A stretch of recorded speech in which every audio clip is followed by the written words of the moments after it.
ಮಹಿಳೆಯರು ಯಾವ ರೀತಿಯ ಫೇಸ್ ಕ್ರೀಮ್, ಬಾಡಿ ಲೋಷನ್, ಮೇಕಪ್ಗಳನ್ನು ಬಳಸಿದರೆ ಉತ್ತಮ?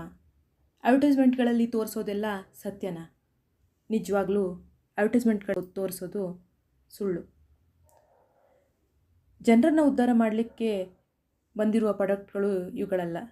ಇವು ಕಂಪ್ನಿಗಳನ್ನು ಉದ್ಧಾರ ಮಾಡಿಕೊಳ್ಳಿಕ್ಕೆ, ತಮ್ಮನ್ನು ತಾವು ಉದ್ಧಾರ ಮಾಡಿಕೊಳ್ಳಿಕ್ಕೆ ಸೆಲೆಬ್ರಿಟಿಗಳನ್ನು ಬಳಸ್ಕೊಂಡು ಅಡ್ವರ್ಟೈಸ್ಮೆಂಟ್ ಕೊಡ್ತಾರೆ, ಜನರನ್ನು ಫೂಲ್ ಮಾಡ್ತಾರೆ. ಸೋಷಿಯಲ್ ಮೀಡಿಯಾದಲ್ಲಿ ಕೆಲವೊಬ್ಬರು ದಿನಕ್ಕೊಂದು ಕ್ರೀಮ್, ಸನ್ಸ್ಕ್ರೀನ್ ತೋರಿಸಿ ನಾನು ಇದನ್ನು ಯೂಸ್ ಮಾಡ್ತಿದ್ದೀನಿ, ನೀವು ಯೂಸ್ ಮಾಡಿ, ನನ್ನ ಸ್ಕಿನ್ ಗ್ಲೋ ಆಗಿದೆ, ಶೈನಿಂಗ್ ಕಾಣಿಸ್ತಿದೆ ಅಂತ ಬೇರೆ ರೀತಿಯ ಕ್ರೀಮ್ಗಳನ್ನು ತೋರಿಸಿ ನಿಮ್ಮನ್ನು ಬಕ್ರ ಮಾಡ್ತಿದ್ದಾರೆ. ಅವರು ದುಡ್ಡು ಮಾಡ್ಕೊಳ್ತಿದ್ದಾರೆ. ಸೋಷಿಯಲ್ ಮೀಡಿಯಾದಲ್ಲಿ ಸ್ವಲ್ಪ ನೇಮು ಫೇಮು ಬಂದ ತಕ್ಷಣ ನಮ್ಮ ವಿಡಿಯೋಗಳನ್ನು ನೋಡಿ ಬೆಳೆಸಿರೋರಿಗೆ ಬೇಡದೇ ಇರುವ ಪ್ರಾಡಕ್ಟ್ಗಳ ಬಗ್ಗೆ ಹೇಳಿ ದಾರಿ ತಪ್ಪಿಸ್ತಾ ಇದ್ದಾರೆ.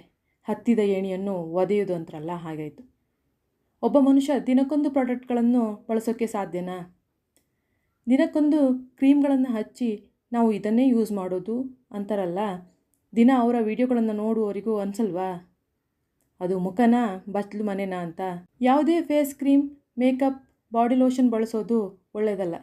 ಈ ಅಡ್ವರ್ಟೈಸ್ಮೆಂಟ್ಗಳಲ್ಲಿ ತೋರಿಸುವ ಹಾಗೆ ಬೇರೆ ಬೇರೆ ರೀತಿಯ ಕ್ರೀಮ್ಗಳನ್ನು ಯೂಸ್ ಮಾಡೋದ್ರಿಂದ ಏನೂ ಚೇಂಜಸ್ ಆಗಲ್ಲ.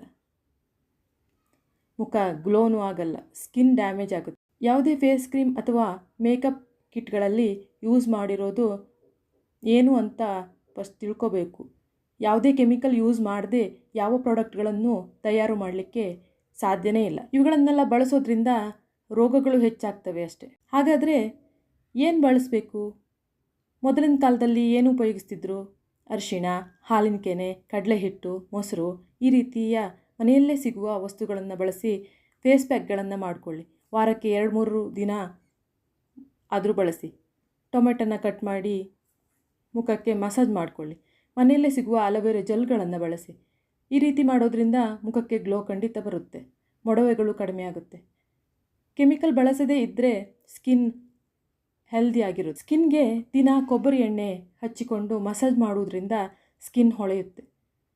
ಆದಷ್ಟು ಹೊರಗಡೆ ಸಿಗುವ ಪ್ರಾಡಕ್ಟ್ಗಳನ್ನು ಸ್ಕಿನ್ಗೆ ಯೂಸ್ ಮಾಡಿಲ್ಲ ಅಂದ್ರೇ ಒಳ್ಳೆಯದು. ಈ ಮಾಹಿತಿ ಇಷ್ಟ ಆದರೆ ಸಬ್ಸ್ಕ್ರೈಬ್, ಲೈಕ್, ಶೇರ್.